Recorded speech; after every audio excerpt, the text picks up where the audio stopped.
Welcome to KSU Nation, the best K-State and Big 12 podcast out there. I'm Stevie B. And I am Kenny G. And we are about to break down this week's game, K-State versus Texas Tech. Steve, is this the game of the year for K-State? I mean, every single game is an elimination game for K-State the rest of the season. So, yes, it's the biggest game of the season for K-State. Now, they got the monkey off their back last week by getting 17 in a row against KU.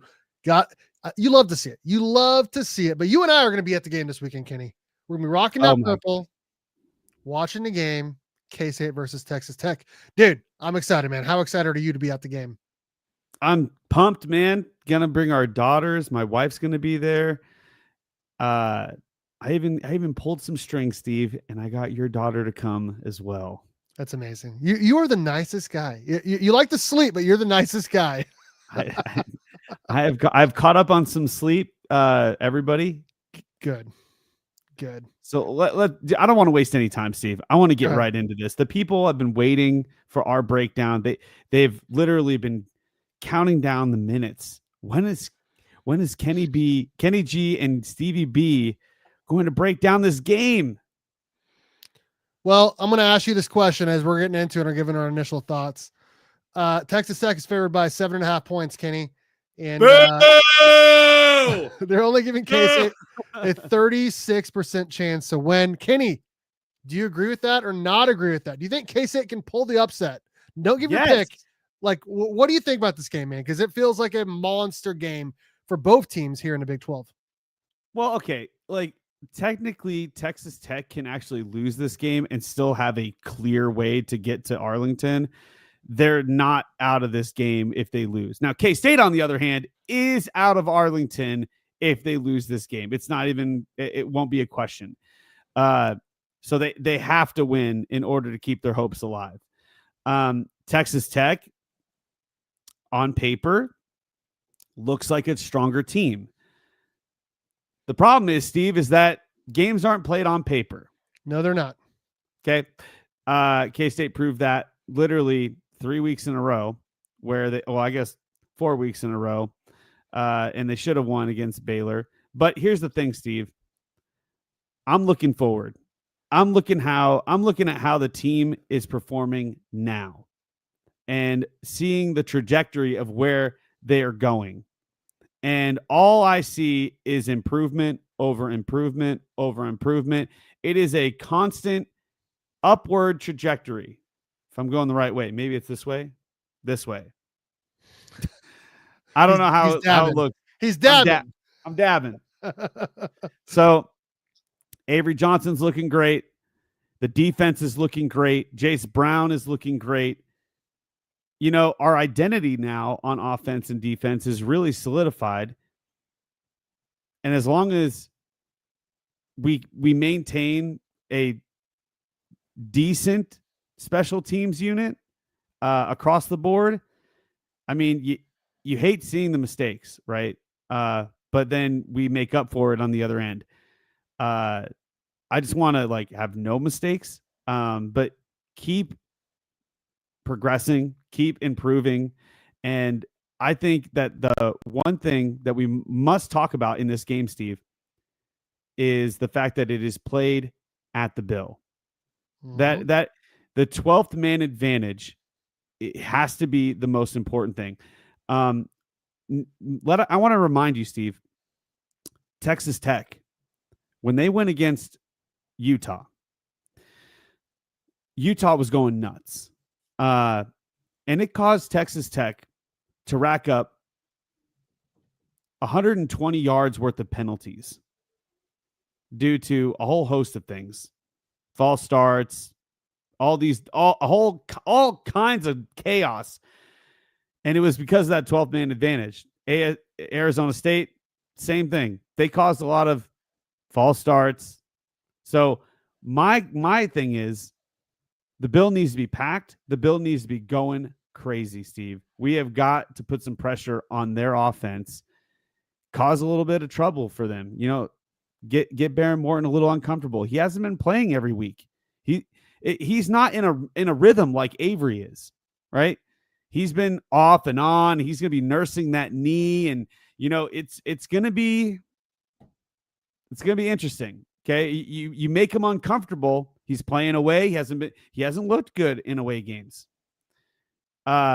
He's playing away. He's going to be nursing that knee. The crowd is going to be going nuts. I'm just saying. We talked about 17 in the last podcast, talking about K-State's won 17 in a row against KU. They have 17 turnovers forced on defense this year. Kenny, how many years ago do you think it was that Texas Tech won at K-State? I believe it was almost a decade. I'm giving 8 years. No. That's the last time they beat K-State in general. The last time they won at K-State. Okay, let me see here. Give me 14 years. 17 years, Kenny. 17 years ago. That's the last time Texas Tech beat K-State in Manhattan. I should have just picked up on the 17. Steve. I thought that was pretty obvious there, but the only time Texas Tech has actually beaten K-State during that time, prior to 2007, was when they had Patrick Mahomes, who's been to 5 Super Bowls, all of that. Which, by the way, when he came to Manhattan, that Patrick Mahomes, which, by the way, he came to Manhattan. Guess what happened, Kenny? He lost. He got his butt kicked. It was a close game. It came down to the end. It really did. DJ Reed had a pick 6 in that game. All of that. But we have to talk about stuff moving forward, right? We're not talking about the past anymore. The past is the past. K-State's won 8 straight, and I think 11 out of 12 or something like that. Something crazy. We got to look forward. And I'll tell you what, like you said, if you look at the paper, and we're going to look at the stats here in a little bit, it doesn't look good for K-State. But K-State is improving. And they're getting a little more healthy, though. Having Dylan Edwards in this game would be huge. And we'll talk about that later. But I do believe K-State has the best receiver in the game. I think Jace Brown is arguably one of the best receivers in the entire Big 12. I mean, he's elite. In fact, we'll go over position by position, and I'll give my scout here in a little bit. But I believe Jace Brown isn't he the number 1 receiver who has caught more than 30 yard, like his 30-yard plus receptions. I mean, are like number 1 in the conference. I wouldn't be surprised. I would not be surprised. I mean, K-State definitely figured out the deep game for sure. I mean, Baron Morton's coming off of an injury, right? And their backup quarterback is out for the season. Now, their 3rd string quarterback, guess what, Kenny? That guy was pouring concrete a year ago. That guy was a construction worker a year ago. And now there ain't nothing wrong with pouring concrete. No, there's nothing wrong with it. I like that. I think it's a great story, but I'm just trying to throw it out there, right? Like this is who they would be turning to if Baron Morton goes down, which I really believe that they're going to be really, really careful with him. He's not a running threat really anyways. He can run, but they're not going to run him in this game. They don't want to put in, their backup, their 3rd string guy in this game, right? But I'd be surprised if they even keep him in the pocket very long for deep passes. I think they're probably just going to hand it off the ball. And I mean, this is just my assumption. They're probably just going to hand the ball off, trust in their running game, probably run the ball at K-State all day long, and maybe just do some quick, throws to the tight end, quick out routes. They're not going to throw the deep ball. See, they're not going to wait. They are. I doubt it. It'll be a quick deep ball though. Like 2-3 steps, balls out. They love those 1v1s, man. They love those jump balls. And I looked at some tape here, and if you want me, I can give my scout here. But what I will say is, I think K-State can win this game. This feels like, I mean, the recipe for a win is right there. I mean, this feels like the Houston game a year ago. I mean, I talked about it in the last podcast. One of these 7-1 teams is really going to fail here down the way. Is it going to be Texas Tech? Is it going to be Cincinnati? It'll probably be Cincinnati, honestly, if you look at their team compared to Texas Tech. Texas Tech has some pretty good athletes, but anything can happen. I talked about it's been 17 years since they last won in Manhattan. I mean, I would give K-State the edge at quarterback. I mean, the way Avery Johnson's been playing right now, Morton coming off an injury. I mean, and I said it before the season, if you're going to build a team with all the money they're doing, you probably want to build it around a better quarterback than Baron Morton, which nothing to take away from the guy. I think he's a good quarterback. I don't think he's super talented. I don't think he's a game breaker. He's coming off an injury as well. I've said it a million times. And like you said, man, I really think they're going to lean on their running backs in this game because I think their O-line is better at run blocking than pass blocking. And their running backs, they got two pretty darn good ones, Cameron Dickey and Jacoby Williams. Both of them are pretty good. And their receivers, man, pretty good as well. Good as well. Yeah. Yeah, we all know. And the reason why those running backs are even good is because their offensive line. Yep. I mean, that's their offensive line, their defensive line. That's what anybody's really, really talking about. Their D-line is elite, though. I wouldn't say their O-line is elite. Their D-line is 100% elite. But hey, Arizona State figured out a way to win. They put the film out there. Almost 400 yards of offense in that game by Arizona State. And so you have to assume. Now, I'm not going to. You would have to say that Jace Brown is probably just as good as Jordan Tyson, and that Avery can hit. He's throwing just as good as Sam Levitt could ever throw. I mean, I think Avery's throwing as good as he's number one in the Big 12 right now in terms of the last 4 or 5 games or something like that with completion percentage. I mean, he's protecting the ball. He's only got 2 interceptions all year. I mean, it's pretty impressive. We talked about Brandon Sorsby being impressive with only 1 interception. I mean, Avery's right behind him with that. So I think K-State has a huge opportunity here. And I think, like I said, it's very important that we win this game. Very. I told you this the other day, Steve. I said the Cats need to give everything they have. I mean, don't be afraid of anything. Just go out there. I know that Texas Tech looks like the big bad bullies out here.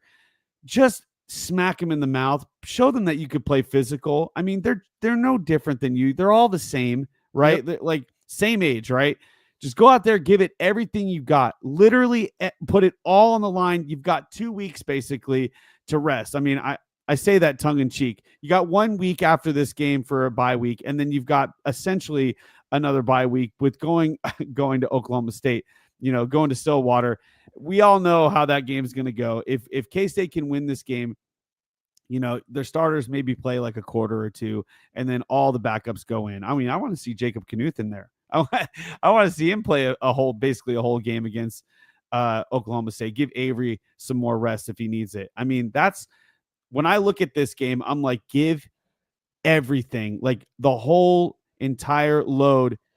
Avery needs to just go and give it all. Like every time that Avery was hesitant to run, he needs to do everything he can to win this game. This is everything right here.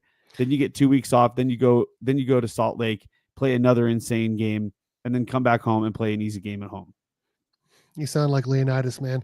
Give them nothing, but take from them everything. That needs to be literally, Steve. You need to put Avery's face on that, like an angry face that you could find. Right. And meme the hell out of that. Absolutely. Yeah, exactly. Absolutely. Okay, we're going to get into my scout here, and then we're going to get into the stats as well. Or do you want to do the stats first? Whatever you want, Steve. This is you're the captain of this ship right here. Oh, let's take a look at some of these comments though. Okay, I'll start at the top. It's going to be a good game. I 100% agree. Let's make it an 8-game winning streak. I see this going one of 2 ways. Either Tech blows us out, or the Cats win a close one. I agree with that. What do you think, Kenny? Is it weird for me to say that I think the Cats are going to win big? I do think it's weird. I do. I've looked at the tape. They're pretty good, dude. They're really good. Their D-line is insane. I think K-State might win by 2 touchdowns. Wow, dude. Oh, we might get a little early score prediction there. I love it. Go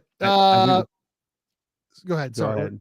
I said the point spread is probably going to be 2 touchdowns for K-State. I think Texas Tech is playing a very hype, very amped up K-State Wildcat team.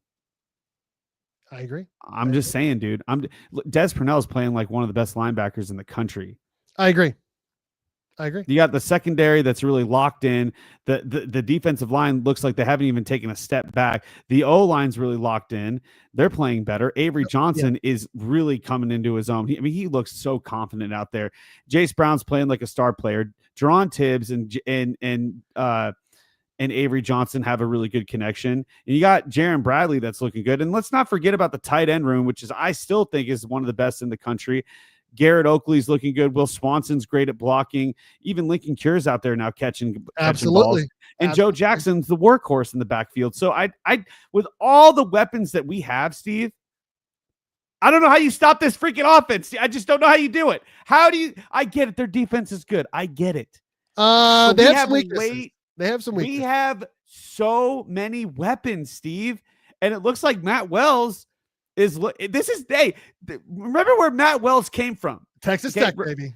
This is a revenge game for him. Okay, so I don't know. I feel a big game, and let's not forget Avery Johnson. You know, his come out party, his come out game was against Texas Tech 2 years ago. I mean, let's not forget about that. Let's not forget about it's a different team. It's a different team. Completely different. I don't think there's anybody playing on this team. I mean, I think Jacob Rodriguez was on the team because that guy was, kind of a walk-on guy. He was sleeping on people's floors, but he wasn't the player then that he is now. That's for sure. The 4-3 needs to gel. The offense needs to gel. 3 OCs in 3 years. Recipe for instability. I agree. I'm still mad. Colin Klein left. I'm still mad about it, Kenny. Yeah, I mean, look what he's doing right now at Texas A&M. I mean, he's going to be a head coach very soon. Yeah. One team has a QB that runs 23 miles per hour. The other team has a QB on a bum knee. Vegas knows what they're doing. Oh, that's right. I think Alan Everett was a QB. No, it was Josh Freeman. I mean, that would have been 05, 06. 06 would have been his, I think 05 maybe was his last year. I can't remember. Just putting it out there before the stats pop up. Due to turnovers, the D has caused. K-State has had a high number of short fields to work with. The Army game skewed to stats. Yeah, we've talked about that, Army game, the Arizona game. Yep. Even the North Dakota game skewed the stats. I mean, K-State looks like a completely different team after the Arizona game. They have completely it's like they started a new season, and we got the K-State that we were literally hoping for. The only problem is that we didn't get Dylan Edwards. We only got him for one game, basically. I did get the email. In fact, I'll read it right now, Kenny. This is coming to you live, Kenny. Are you ready? An email from Curtis. Can you imagine the things Matt Wells would do to Tech? I bet he's had this game circled on his calendar since it was announced, and a countdown timer on his phone. Tech being ranked in the top 15 makes it all the better. If he pulls us off, all is forgiving for bungling the calls of the Baylor game. Thank you. I mean, thank you, Curtis. That's a great email. That's a fantastic email. I think the Baylor game was more than just Matt Wells. I think it was Chris Kleinman also. I think it was Clanderman too, but also think their tight end was making insane catches.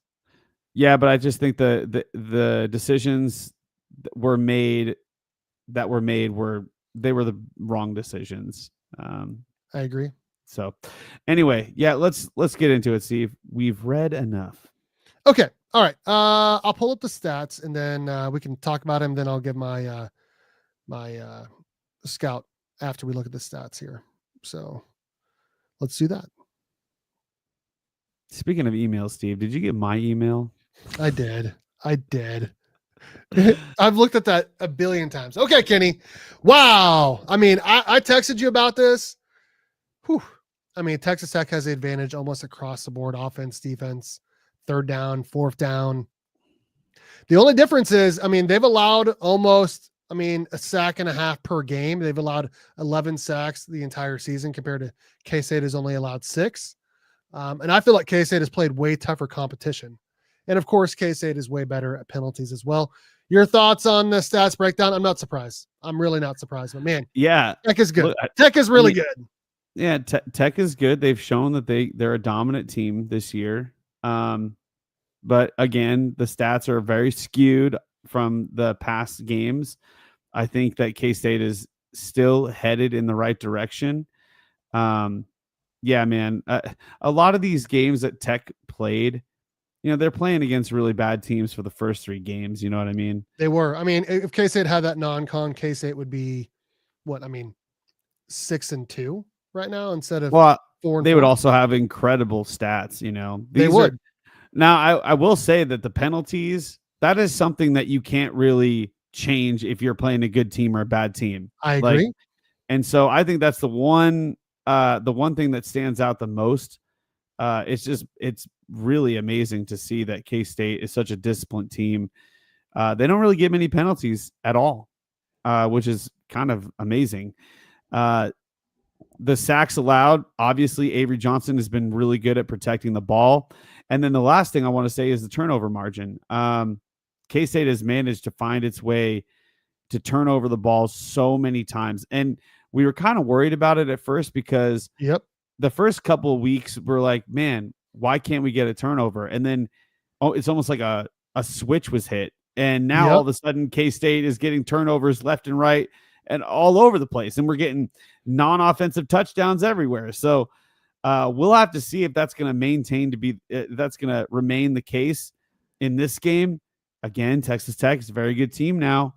But are they a well-coached team? That remains to be seen. They're 105th in penalties. Are they a well-coached team when their backs are against the wall and they're going up against adversity? Because it looks like, if things are going well for them, if they're jumping off to a great start, then everybody's good. But what happens if they don't get a good start? What happens if K-State just comes out, smacks them in the mouth, and you've got people that have come from other schools and they're just like blaming each other, and then all of a sudden the chemistry's off? Who knows what might happen, Steve? I'm not saying that K-State, that won't happen to K-State either, but it's a lot harder to maintain your composure when you're at an away game. Oh, and yep. Is this Texas Tech's third away game in a row? Arizona State, Oklahoma State? No, they played Oklahoma State at home. Oh, they played them at home. Okay, never mind. They had KU at home. Okay. And look, I already said this back in the KU video, but we beat KU with the same score, basically. We have the identical score. Technically, Yeah, we still don't even know if Jalen Daniels actually got that touchdown. He did not. He did not. I'm just saying that the stats look worse than what K-State's playing right now. And even Texas Tech fans know. I've been listening to Texas Tech media, and they're terrified of this game. Like as they should be. They are not happy that K-State is surging at the right time. You know what's amazing, Steve? This time last year, we were 7-1.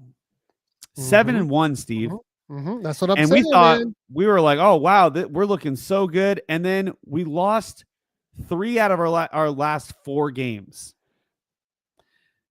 This year, we won 3 out of we won 1 out of our last 3 games in our first 3 games or 4 games. And now we're surging. So is the weight room and everything else that we did at the beginning of the season, is that now coming into a positive effect now? Are we starting to see the results? Because now all these other people are getting injured, and our guys, even though they're bumped and bruised or whatever, they're still coming back and still being able to play most of the time, save, Dylan Edwards. But yeah, this is one of those things where I'm kind of like, at 7-1 last year, we were like, oh, we're fine. We're in the driver's seat. We're looking great. Yep. And then we lose and lose and lose. And then we win against Cincinnati. And then we lose at Iowa State. Then all of a sudden you jump here. We're 4-4. Totally different scenario now. Now they're 7-1. I would like to know if Houston was 4-4. They probably weren't. But if they were 4-4, when K-State went down at 7-1 to Houston and lost, and Texas Tech is now 7-1 going to K-State at 4-4. I wonder if Houston was 4-4. I don't know for sure. I can look. Hold on. Give me a second. But regardless, we were all worried. We weren't worried about being 7-1 going into the, because we thought we were amazing. They were 3-5. Okay, they were 3-5. So this year, right now, I am more confident now with how K-State is progressing and ascending in the right direction. They actually look, each week, they look like a better team. Every single week that they've played since the Arizona game, they have looked better and better and better and better. And even though Dylan Edwards isn't going to play probably, even if he does, he's not going to be 100%. Even though that's not the case, I still believe that there are way too many targets. Now, you look at this, their rush defense, number 1 in the country. That's fantastic. We don't run the ball that well anymore. No, we do not. But we do run it at a higher clip than we used to. I mean, first 4 games, we only ran it 42% of the time. Now we're up to 58%. Now, we are shortening the game by doing that, and we are getting the quarterback more involved. We're just not very good at it because we don't have Dylan Edwards, man. Yeah. I mean, that's it is what it is. And I think that now, because I think Dylan Edwards was such an essential piece to our offense at the beginning of the season that Matt Wells had to like kind of basically on the fly, like create a new offense and a new identity, because without him in the offense, we had to change it, you know? And so since that point, you started to see, okay, who's going to step up? And we saw who stepped up, and that's Jace Brown. It's this receiving core. The tight end started picking up the pace a little bit. And then Joe Jackson has stepped into this role. He's not anything like Dylan Edwards. He can't really make anybody miss, but he at least gets you the yards that you need. And this offensive line, although it struggled at first, I think is starting to gel now and starting to figure out how to play together really well. And then above all, Steve, it's the want to, it's the energy, it's the passion that we were really searching for the first, 4 weeks of the season. And we didn't get to see it until the UCF game.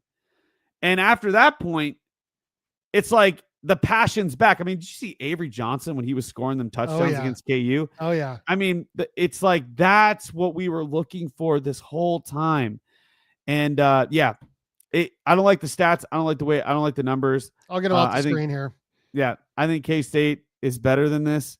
I think they've shown to be better than this. But I guess we'll see. And I'm excited, man. Like you already said this before. You and I were going to be at the game. We're going to get the best seat in the house watching the game. The Bill's going to be packed. The Bills should be packed. The Bills should be going absolutely bonkers. It's Harley Day.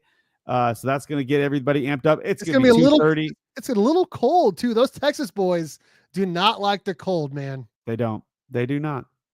They do not. I'm going to give my scout here of Texas Tech because I watched some film. Because when I looked at the numbers, I was like, oh my God, how am I going to pick K-State to win this game? But then I watched tape, Kenny, and I do really feel like a lot of their best stats were done against some of the inferior teams. When you look at their non-con, 3 scrubs, and then you've also played Oklahoma State and KU in there. I mean, come on, dude. And shout out to Chris Kleiman for, figuring it out and turning it around. I mean, you can't go back and reschedule those games or win those games. I mean, they matter. But for them to not give up and to keep going and getting better and playing their best football right now, I mean, I can tell you why Texas Tech is scared, man. Just look at the film that K-State's put out there. Okay.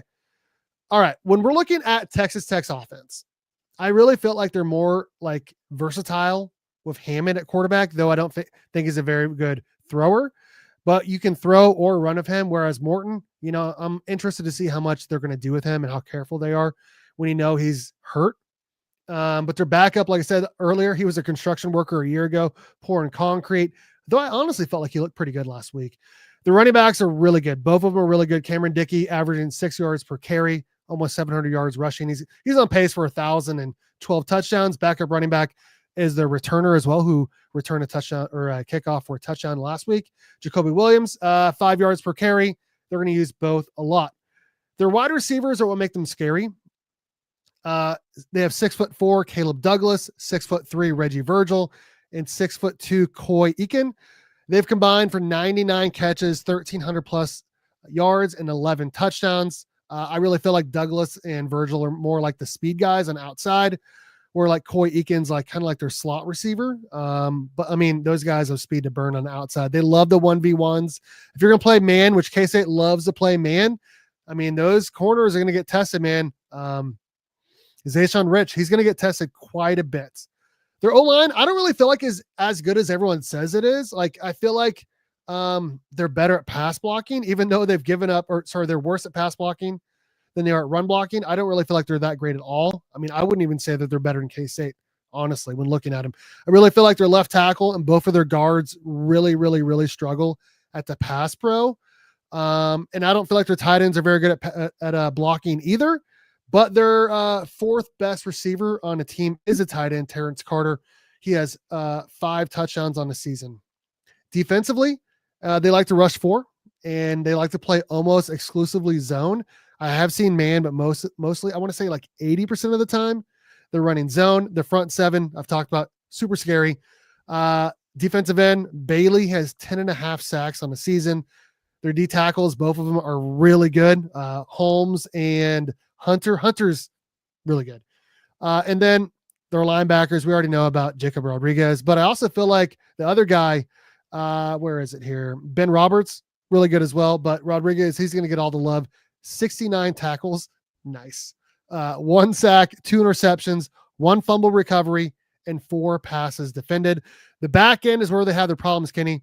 I mean, they cannot defend anything down the sidelines, deep. I think Jace Brown could have a heyday against this defense. I mean, some of the games like last week, I kind of felt like the opposite was going to happen, and that's exactly what happened. K-State was able to torch them passing the ball. In this game, I really feel like what's put out there on paper is really what's going to happen.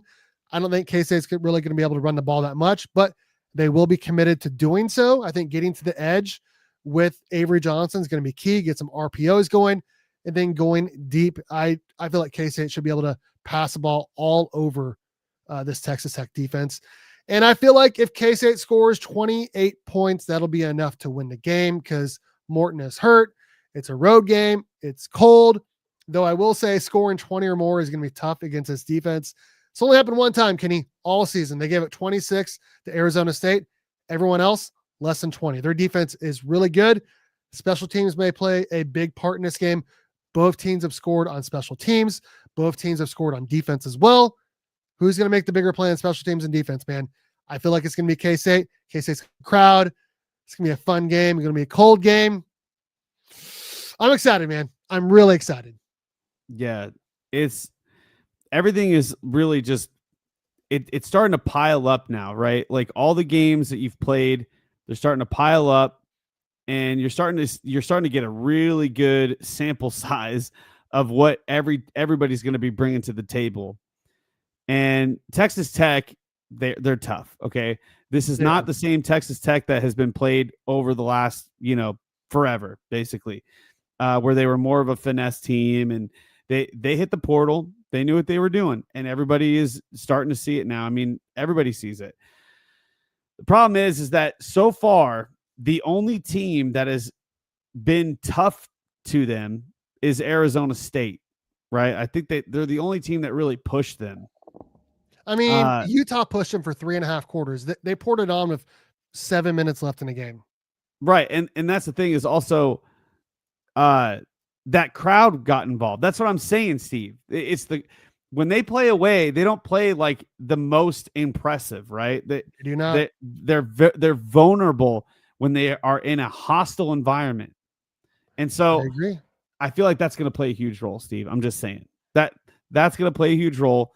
And again, K-State's momentum is like firing off. Joe Klanderman has dialed this defense in. Matt Wells is calling cleaner games by game each week. And everybody is just executing, right? Mm-hmm. It's like the little things, right? The getting down to the basics, the fundamentals. Everybody's doing the fundamentals and doing the things that they're supposed to do, making people miss, cutting on the right timing and everything like that. It's just one of those things where you didn't see that. And it was like the care, the want to, the passion. It wasn't there. I don't know if Texas Tech is going to come in with the same level of passion and like want to.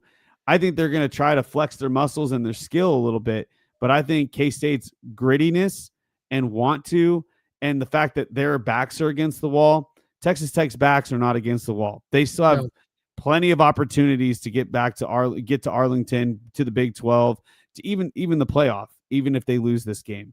So I think K-State has much more to play for, and they are playing like the team that has a chip on their shoulder, and I don't know, they just look different, dude. They look different. They feel like they're a team that wants to win now. And the team that we predicted, look, this is the same team that we predicted to win the whole thing, right? At the beginning of the season. And K-State's been in every game. They've been in every game. They are 4 points away from being undefeated in conference play. 4 points. Okay? And they have given every team a challenge that they've played. Every single team. They've lost by only one score in every single game that they've lost, which is only 4 games. So, and 3 out of their 4 wins are by double digits. Exactly. When they win big. So that's why I feel like they're going to win big, Steve. If they're going to win, they're going to win big. I feel like they're going to shock the world. I feel like people are going to be like, oh my God, K-State is on fire, because that's what they're playing like. They're playing like a team with attitude now, Steve. Yep. Like with some swag, some attitude, with some skill. Texas Tech, they lost to Arizona State. Before that, it was the whole debacle with KU, with the tortillas and everything. Then they go out and they basically play all their second team, third team against Oklahoma State. I mean, they're not going to be ready for how fast K-State's going to come out and pop them in the mouth. They are already looking forward to next week, man. They're playing BYU next week, and College Game Day has already teased that they're going to be going to that game. It's already been teased. And you know what happens every time something like that gets teased? That team loses. Yep. And I really feel like K-State's going to play upset. Spoiler. I want to say one thing here before we get into our. And also, if they don't go, even if K-State wins, that'll piss me off, because I think BYU deserves the coverage. Yeah, I agree. They're the only undefeated team still in the Big 12, one of the only undefeated teams in the country. And a guy that I never thought I would shout out, Dave Portnoy, gives BYU a shout out on his whatever, his weekly rant or whatever that he does. El Presidente. He gives a rant to BYU, shout out to BYU, saying that they're not getting enough love from ESPN and the AP poll. So anyway, I think BYU still deserves it, even if Texas Tech loses this game. It'll be a big game. I still think Texas Tech's ranked 13th. If they lose to K-State, what are they going to drop out of the top 20? That would be crazy. Probably, honestly. Yeah, I do hear they have great ice cream up in BYU. Okay, I'm going to break down each position real quick, who I think has the advantage based off of what I know about K-State, what I've seen on tape, which, of course, I can't watch every single rep for every single game. But from what I've seen, here's what I'm going to say. I think K-State has the advantage at quarterback. I do. I think Avery Johnson is playing pretty darn good this year. I think Baron Morton is good, not great. He's hurt as well. I would give K-State the advantage there. Running backs, I would give the advantage to Texas Tech simply because Dylan Edwards is hurt. If Dylan Edwards is playing, I'd probably give the advantage to K-State, because K-State loves to run the football. Wide receivers, I give the slight edge to Texas Tech, though I feel like Jace Brown is definitely the best receiver in this game. That's a shocker. I know. I mean, their receivers are good, though, dude. The receivers are good. I did not see that coming. I mean, this is the best receiver group K-State's had in a while. But, I mean, if you watch Texas Tech's play, their receivers, they win almost every single 1v1 ball. They just do. But I feel like Jace Brown is the best receiver. That's why I said it's a slight edge to Texas Tech. Tight ends, come on now. K-State. That's a huge advantage. K-State's tight end room is elite. Absolutely elite. On the O-line, very, very, very similar. I feel like both teams are about the same. It's almost a wash. I would probably give a slight edge to Texas Tech. If we had George Fitzpatrick, it'd probably be a wash or K-State, honestly. D-line, I mean, it's a massive advantage for Texas Tech, though I feel like K-State's D-line has played pretty good. But without Toby Osunsanmi, I have to give the advantage to Texas Tech. Their D-line is the best I have seen that K-State will play since 2018 when K-State played Mississippi State. Linebackers, I think K-State's linebackers are pretty good. I think Austin Romain's pretty good. I remember before the season, I was like, who is this Jacob Rodriguez guy? Because K-State didn't play him last year, right? And I was like, how is he the defensive player of the year in the Big 12? Then I watch him play, and I'm like, okay, he's pretty good. And then, of course, Austin Romaine is hurt as well. Des Purnell is playing pretty good. I would give the slight advantage to Texas Tech. And then no, hold on. I got to stop you there. Jacob Rodriguez is also hurt. He is. And if you had to say this, Steve, you have the number one linebacker, okay, and then like the other linebackers that they have are probably like in the teens versus the 2 and 3. Because I think Des Purnell is like easily the third best linebacker in the country. Yeah, well, in this conference, I should say. Well, here's what I'm going to say about that.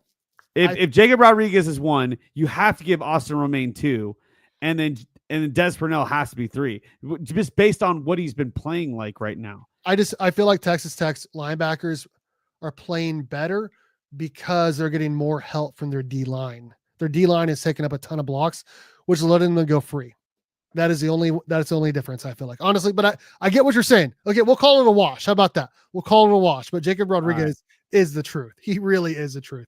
Though Austin Romaine, when healthy, he is the truth too. I mean, literally, Joey McGuire said this. He literally said that Austin Romaine is just as good as Joey or as Jacob. Yeah, he's like, he's just as good as him. And then they got dead. As good as himself. It's just as good as he's just as good as me. And the DBs, I mean, K-State's DBs played pretty bad to start the year, but I feel like they're getting a lot better. And I watched tape of Texas Tech's DBs, which they have one pretty good DB. I didn't mention him. Where is it? Bryce Pollock is pretty good. He's got 3 INTs, but their safety, number 7, Brendan Jordan, is god awful. God awful. I definitely give the advantage to K-State corners and safeties. Okay, Kenny. We talked about this game. We've broken it down, done the scout, done the stats. It is time for our score predictions and hot takes. Texas Tech is favored by 7.5 points. Let me look at the under on the game really quick. K-State has a 36% chance of winning. It looks like the over-under is 52.5. Kenny, what is your score prediction for K-State at home against Texas Tech? 2:30 at the Bill. Give me 42-30. You have K-State winning 42-30? Give me K-State 42-30. I don't know. I'm just throwing the number out there, Steve. I'm trying to make it hype. Let me eat my words, but I think K-State could come out just hot, dude. I think that they could come out hot. I don't know, man. I don't know. Call me crazy. But if Baron Morton goes out in the first quarter, then I could see. Actually, let me change it, Steve. Let me change it. Okay. All right. We're getting 2 predictions from Kenny. I'm going to get an instant change here. Give me 30 K-State, 17 Texas Tech. Oh my. So regardless, you have K-State winning by about 2 touchdowns. That's amazing. I also think it's going to be a lower scoring game. I don't know about by 13 points. That's quite a bit. I don't know about 30 points either. I think their front 7 is enough to stop K-State from doing that. I don't know. I think the explosive plays are going to be like K-State has one of the most explosive offenses in the Big 12, if not the most. I think they have the most explosive offense. Yeah, explosive plays. Like we are like, I think I heard that from somewhere. I can't remember. I want to give credit to somebody. I think it might be Cole Manbeck that said K-State is number 1 in the Big 12 when it comes to explosive offenses. So if we just make it a track and field game, a track meet, maybe if we're just going to get them to run up and down the field, I mean, we could just push the tempo. We could win tempo. I don't know what Matt Wells has brewed up for this team. But I have a lot of faith in Avery, just based on what he did last week to KU. I know KU's defense is not the same as this defense. Not even close. UCF has one of the best pass defenses in the country. And I know we ran a lot on them. We didn't really pass against them. Arizona has a really good defense. UCF has a good defense. I already said that. But yeah, I think TCU's offensive line is good.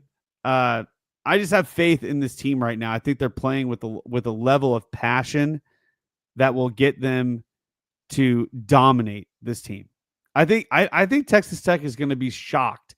They will be like they will be surprised at how good K-State, because I don't think they're even looking at K-State. They've given K-State no respect. I promise you that. They're looking at that record thinking K-State stinks. I promise you. They think they're going to stink. They just came off an Oklahoma State game. They're not going to be ready for the speed because Oklahoma State is not fast. They're not physical. Arizona State is physical, but I don't think they're fast. I think that they're just tough, right? I think K-State is tough and fast, and I think they're coming in and they're healthy as heck. But everything that is working for this defense is just, it looks so freaking clean, dude. I'm expecting 30-17 with 2 turnovers, Steve. That's my hot take. 2 turnovers for the defense. You want to give your offensive hot take, and then I'll just do all of that too. Offensive hot take. Jace Brown with 3 touchdowns. Dang it. I was going to go Jace Brown with mine as well. I don't know how you can't, honestly, in this game. When I talked about how bad their pass defense is, Avery can't score 5 TDs if we only had 30 points, silly. LOL, true. Hello, are you not accounting for the Matt Wells vendetta factor? Yeah, I mean, of course. Look, Avery's not going to score 5 touchdowns in this game. I don't think he's going to score a lot on his legs. If he does, it'll be like if we're on the 3-yard line and he's going to run to the edge or something because no one can catch him. But other than that, I think you're going to see a lot of tight end play. You're going to see a lot of Jace Brown play. I think Tibbs is one of the most reliable receivers that we got. And I think Avery trusts him even more now. And yeah, I just, Joe Jackson's going to get what he can get. It's not going to look pretty. I can tell you that. And I don't think we're going to do any trick plays. I think that was for last week. But I wouldn't be surprised if Matt Wells throws a random ass trick play out there, to try to be cute. I wouldn't mind seeing a fake punt, honestly. Here, let me ask you this, Steve, really quick. Let me ask you this. Okay, because I got to get my score prediction hot take here too. Do we see the Barnett package come out? No, I think that's done. We haven't seen it for a while, man. We have not seen it. I think the last time we saw it was against Baylor, right? K-State lost that game. No, it came out in Texas Tech or TCU. It came out for TCU. Maybe I missed it. He is hurt. Okay. All right. I would take that bet. I would 100% take that bet. I mean, if you want to go on that, I'm ready to take that bet. Here's what I'm going to say. I think it's going to be a lower scoring game. I think both defenses are going to settle down and play pretty good football. At least the front 7. I mean, Texas Tech's front 7 is elite. I think if you can get to the edge, get the ball downfield, I like K-State in that scenario, man. I mean, getting away from those D ends and D tackles and linebackers, and throwing the ball to your good receivers. I mean, I like K-State there. I think K-State is going to run a different defense than Texas Tech. K-State likes to play man. I think K-State's going to challenge those wide receivers. They'll probably get beat a couple times. That's going to happen. But my score is very similar here. I got K-State winning 27-20. Don't be upset if you see a couple early punts. It might take K-State a little bit to settle in, but I think K-State wins a low scoring game, 27-20. Here's my hot take. I think Avery Johnson is going to pass for 300 yards in this game. 300 yards in 3 touchdowns. All 3 touchdowns from K-State will be through the air. Maybe it'll go with your hot take with Jace Brown, since you took mine. That'd be dope. That'd be dope. Hey, also consider this, Steve. K-State can go all out this game. They can go all out because they got a bye week after this. Texas Tech can't really. I mean, they should go all out every game, but again, they've got another game after this. Mm-hmm. And they've got one after that also. They've got 2 more games before they even take a break. It's crazy scheduling.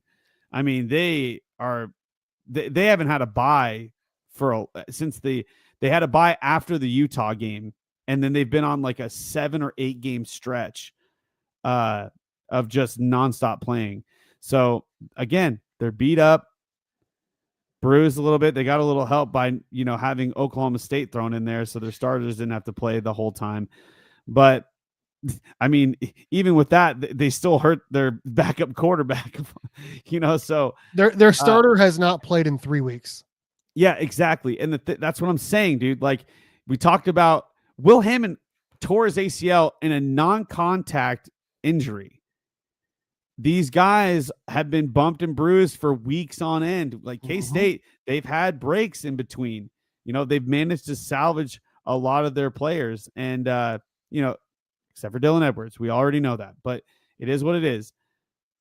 I really believe that is going to play a factor in Texas Tech losing this game, is that they have not had a bye week at all. They have been go this whole time, week in, week out, week in, week out. And of course, after this game, they've got a BYU game, and then they've got another game after that. Then they have a bye week. That is wild, dude. That is wild. Yeah, I hope so. I hope he gets his first touchdown. My defensive hot take.